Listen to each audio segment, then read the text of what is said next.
한 남자가 단 하룻밤 사이에 10억 달러를 벌어들였습니다. 영국 중앙은행이 무너지는 동안 말이죠. 그는 어떻게 한 나라 전체를 상대로 이길 수 있었을까요? 태국, 말레이시아, 인도네시아, 일본, 러시아까지 이 나라들의 금융위기 뒤에는 모두 같은 이름이 있었습니다. 세계에서 가장 위험한 투기꾼, 조지 소로스. 그런데 이 남자의 진짜 정체는 무엇일까요? 어린 시절 나치에게 쫓기던 소년이 어떻게 국가를 무너뜨릴 만큼 강력한 힘을 갖게 된 걸까요? 그의 이야기를 지금부터 풀어보겠습니다. 조지 소로스는 1930년 부다페스트에서 태어났습니다. 아버지 티바다르는 1차 세계대전 때 포로가 됐다가 시베리아에서 3년간 탈출자로 살았던 사람이었죠. 러시아 혁명을 온몸으로 겪으며 완전히 다른 사람이 되어 돌아왔습니다. 그가 아들 조지에게 가르친 건 단 하나였습니다. 생존이었죠. 정상적인 규칙이 통하지 않는 시기가 있다는 것, 세상이 바뀌면 당신도 바뀌어야 한다는 것을 철저하게 주입시켰습니다. 이 교훈이 훗날 소로스를 만들어낸 가장 강력한 무기가 됩니다. 하지만 평화는 오래가지 못했습니다. 히틀러가 유럽을 집어삼키기 시작했거든요. 서유럽의 수백만 유대인을 학살한 그의 다음 목표는 헝가리였습니다. 동유럽 최대 유대인 인구를 가진 나라였죠. 나치는 유대인들에게 추방 통지서를 돌리기 시작했고 어린 조지는 그 통지서를 배달하는 일을 맡게 됩니다. 사실상 사형 선고였죠.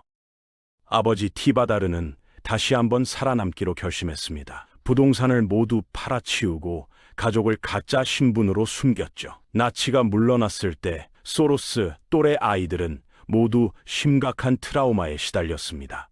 권총을 교실에 가져오는 아이들도 있었죠. 하지만 조지 소로스는 달랐습니다. 그는 1944년 전쟁을 스릴 넘치는 경험으로 받아들였거든요. 대부분의 사람들과 완전히 다른 성격이었던 겁니다. 엄청난 위험 속에서 오히려 살아있음을 느끼는 사람이었죠. 하지만 하나의 악이 무너지자 더 나쁜 것이 그 자리를 차지했습니다. 러시아군이 들어온 겁니다. 어느 날 2명의 러시아 군인이 소로스 가족을 습격했고 그의 어머니를 강간했습니다. 총을 머리에 겨눈 채로요. 그 후 소로스는 완전히 달라졌습니다. 현실의 본질에 대해 깊이 의문을 품기 시작했죠. 심리학자들은 이런 경우 해리 증상이 나타난다고 말합니다. 자신의 현실에서 분리되어 다른 곳으로 가버리는 거죠. 17세 생일 직후 조지는 가족을 떠나 런던으로 향했습니다. 도착했을 때 그는 무일푼이었습니다. 웨이터로 일하며 손님들이 남긴 음식으로 끼니를 때웠죠. 하지만 런던 정치경제대학에 합격하면서 희망이 보이기 시작했습니다. 그곳에서 유명한 철학자 칼 포퍼를 만났거든요. 포퍼는 그에게 완벽한 지식은 존재하지 않는다는 걸 가르쳤습니다. 우리 모두는 불완전한 현실 이해를 바탕으로 행동한다는 거죠. 소로스는 인생의 사명을 찾았습니다. 철학자가 되는 것이었습니다. 하지만 현실은 냉혹했습니다. 대학원에 갈 돈이 없었거든요.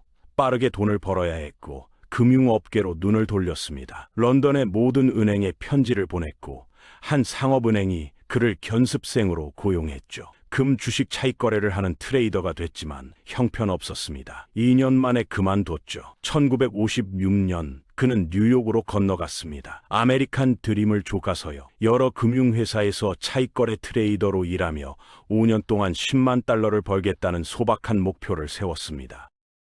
하지만 업계에서 우위를 찾기 위해 고군분투했습니다. 그러다 깨달았죠. 세계 금융을 상호 연결된 시스템으로 보는 사람이 거의 없다는 것을요. 소로스는 그런 시스템적 관점을 가진 최초의 사람 중 하나였습니다. 그리고 새로운 투자 접근법을 발견했습니다. 고전 경제학 이론이 현실에서는 쓸모없다는 것, 금융시장은 사람들이 믿는 것보다 훨씬 혼란스럽다는 걸 알아낸 겁니다. 현실과 사람들의 기대 사이에는 항상 간극이 있고 그 간극이 바로 거래 기회라는 걸 깨달았죠. 이것이 그의 재귀성 이론이었습니다. 1969년 그는 250달러를 모았고 유럽 투자자들로부터 600만 달러를 끌어모아 펀드를 시작했습니다. 투자 전략은 명확했습니다. 붐과 붕괴 사이클을 찾아서 오를 때 타고 내릴 때 공매도하는 거였죠. 부동산 투자 신탁이 새로운 인기 투자 수단으로 떠올랐을 때 소로스는 3년 안에 무너질 거라고 예측했습니다.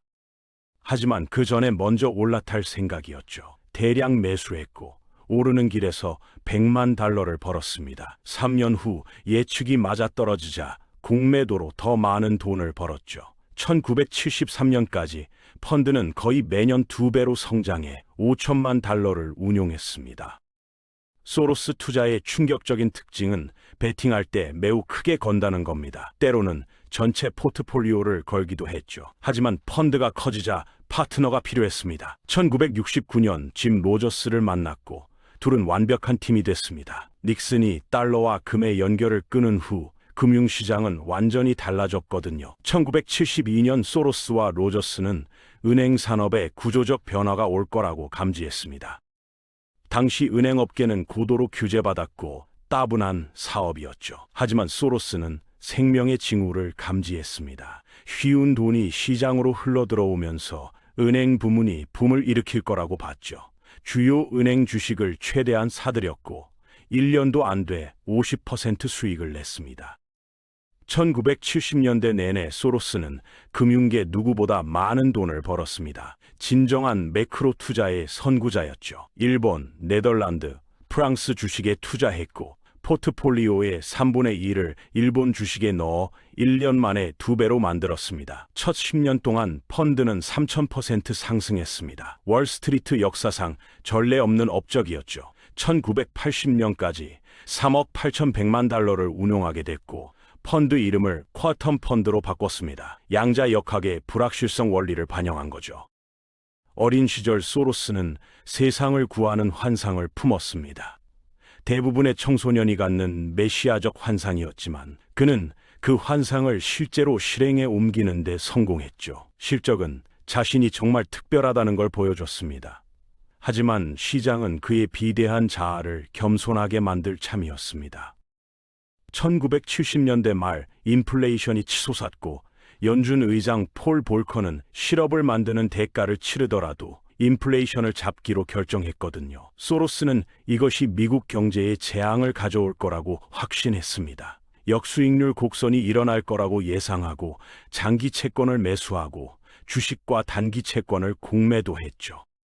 하지만 타이밍이 틀렸습니다. 경제는 예상보다 훨씬 오래 강세를 유지했고 1980년 펀드는 8천만 달러를 잃었습니다. 첫 번째 대형 손실이었죠. 깊은 상처를 입었고 투자자 절반이 돈을 빼갔습니다. 붕과 붕괴 전문가로서 그는 이게 자신의 끝일지 모른다고 생각했습니다. 은퇴를 결심했고 28세에 수잔 웨이버와 재혼했죠. 쿼텀 펀드를 후임자 짐 마커스에게 맡겼습니다. 1982년 펀드는 56.9%를 기록하며 대대적인 복귀를 했지만 1984년에는 9%밖에 올리지 못했습니다. 소로스는 자신만큼 잘할 수 있는 사람은 없다고 확신하게 됐죠.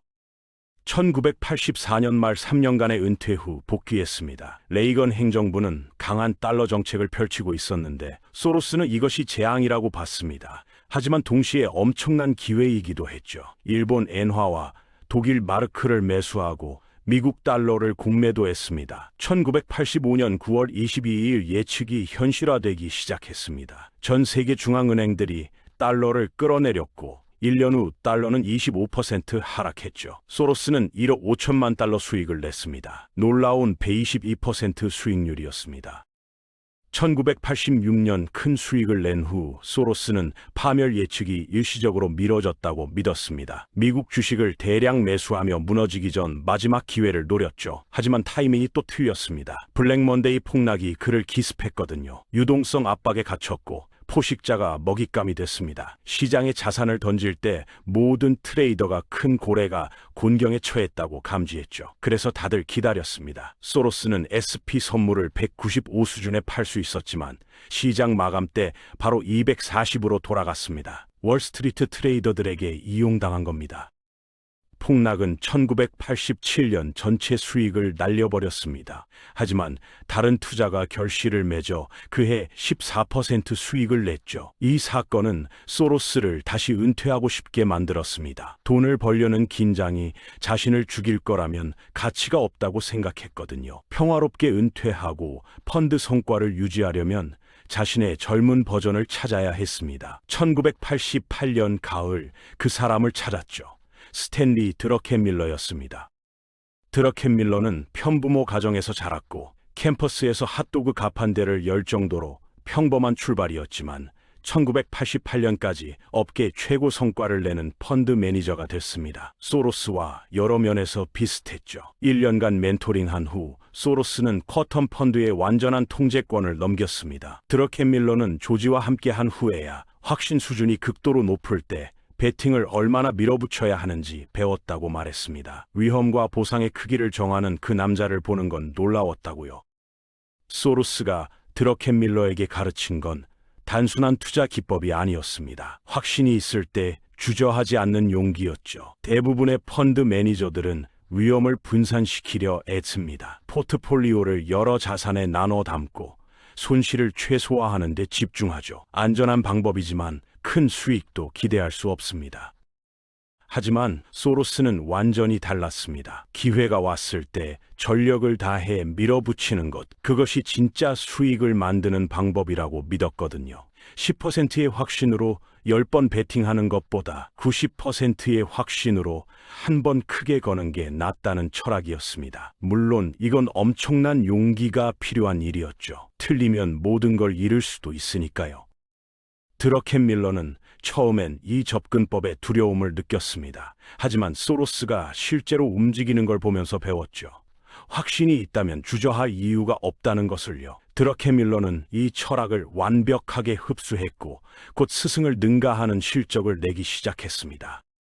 은퇴 후 소로스는 대부분의 시간을 자선 활동에 쏟았습니다. 학생 때 칼 포퍼에게 영향받아 열린 사회를 육성하는 재단을 세웠죠. 펀드 성과는 그가 떠난 후 오히려 더 좋아졌습니다. 사람들은 소로스가 자선 활동을 통해 세계 지도자들에게 접근해 정보를 얻는다고 추측했지만 1990년 이후 쿼텀 펀드의 놀라운 수익은 모두 드러켄밀러 덕분이었습니다. 나치에게 쫓기던 소녀는 이제 세계 금융을 움직이는 거물이 됐습니다. 그리고 그의 진짜 전설은 이제 막 시작될 참이었죠.